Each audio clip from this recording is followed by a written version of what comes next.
Where's the kaboom? There was supposed to be an earth-shattering kaboom.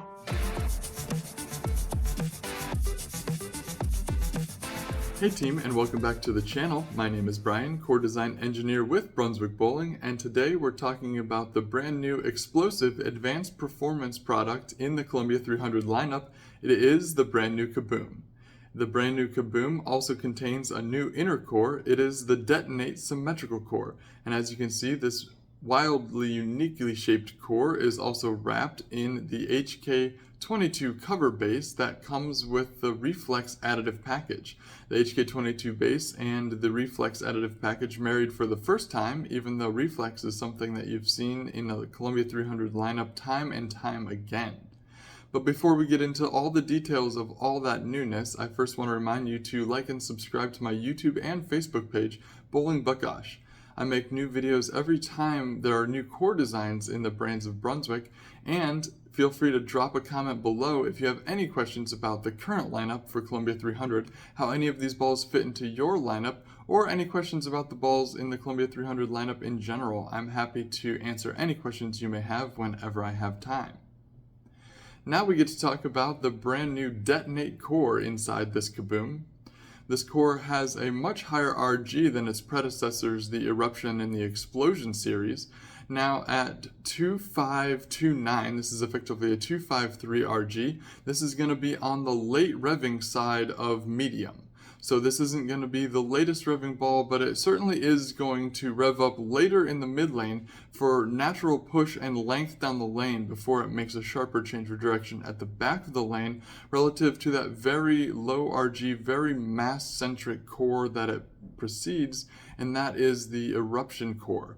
Now that Eruption core at 2469 is very early revving, and that mass-centric design means that it's going to be a smooth, even arcing core. There's not too much to disturb the motion as it goes down the lane. So that core motion was known for its smooth continuation and its relative gradual change of direction.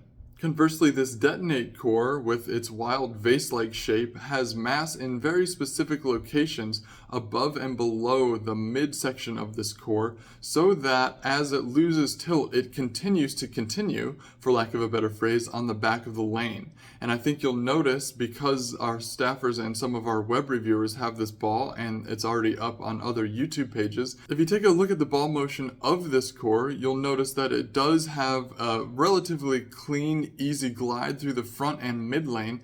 It makes a sharp change of direction, but it makes what I call a hard arcing change of direction at the back of the lane, where it continues really well. And the thing I really want you to notice about these videos is the ball motion through the pins. This ball gets deep through the pocket and finishes toward the 8-pin for right-handed bowlers, toward the 9-pin for left-handed bowlers, about as good as any advanced performance product on the market.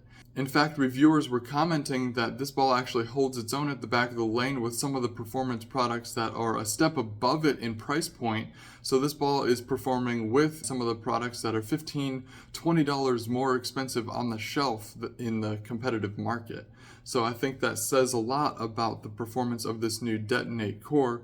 Higher RG helps get you down the lane, and what I didn't mention is a mid differential of 0.46 is squarely in the middle of the differential range. So it's not going to give you too much flare in the front of the lane, and it's not going to give you so little flare that it won't change direction. Squarely in the middle for that benchmark type reaction, although paired with this higher RG combination, I would certainly say that this core is made more for breakdown and for later transition, where you see ample friction in the mid lane and the ball has a chance to go through the front part of the lane where there's still a little bit of oil left and make a sharper, swifter change of direction at the back of the lane than either the Eruption or the Explosion, the balls that preceded it in the line.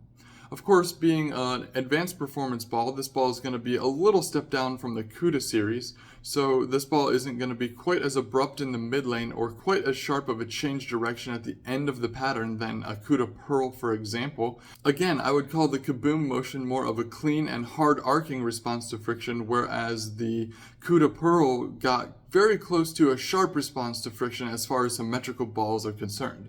Of course, that core's motion shape is aided by the HK22 cover base, which is naturally cleaner through heavy oils and more responsive to friction than the other cover bases we were using. This Reflex additive package was certainly not the most aggressive additive package that the Columbia 300 balls were using at EBI and again at Brunswick, but it certainly gave players a level of trust and comfortability that this ball was going to be secure in the late mid lane and still make the corner from wherever you were using it. I think this combination with HK22 certainly makes a ball that is very user-friendly across a wide variety and range of medium heavy to medium light patterns with varying degrees of friction as well, because it does give the HK22 cover base a little bit more security that some of the other pearl options are lacking. Although it is fun to watch a ball go sharp off the friction and change direction really hard, there is a level of scoreability that a more arcing cover stock gives you. There's a little more trust and a little more faith in this type of motion, and this complements the speed line and the CUDA line very nicely by being clean through the fronts like the HK cover is, while still giving you a different motion at the back of the lane. Instead of a jackknife type motion, this is going to give you a more arcing motion at the back of the lane suitable for more friction environments. Higher rev players are going to enjoy this Kaboom as the shiny box surface that it is as their second or third ball down in their bag. When they want to step in and open it up, the mid lane friction is creating ball motion that is either too sharp off the spot or just too early for those more aggressive balls. The Kaboom is going to be a very trustworthy, very dependable option for medium to medium light conditions and a lot of breakdown for those high rev players. For the match players, I'm actually going to flip the script a little bit on you and say that this actually might be a better ball for earlier transition as a second ball down. Whereas the high rev players might be able to use this as a third ball from much deeper on the lane with a send it and bend it type reaction, I think the matched players who have a speed and a rev rate that complement each other well might find this ball suited to be a little more square, a little further right on the lane, still using that developed friction in the mid lane to make a hard arcing back end motion, but not so deep that the ball isn't able to recover. So in this case, the roles are a little bit reversed for where the players use this ball, but based on the high RG and the security of the late mid lane of this cover core combination, I actually see that's how this ball plays. And for the speed dominant players, this is certainly going to be possibly the weakest ball that you're going to need for most medium light conditions and breakdown for later tournament play. Of course, you're not going to be as deep on the lane as the other two players, so of course you're going to see other players' traffic in the pattern. So this medium-high RG core is going to definitely help you get ease of length through that other traffic before it sees the response to friction at the back of the lane. You're probably going to want to cut the box finish off this one if you're a high speed or a low rev player and allow the cover stock to dig with a little more surface on the ball. But when you do that, I think you'll see the same great length and hard change of direction that the matched and the rev dominant players see out of this ball as well. The Kaboom is an advanced performance ball that has punch at the back of the lane and punches above its weight class in terms of reaction. It's available now. Nope, it's not. It's available in pro shops April 18th. Make sure you swing into your local pro shop to pick one up. And until next time, I'll see you in the next video.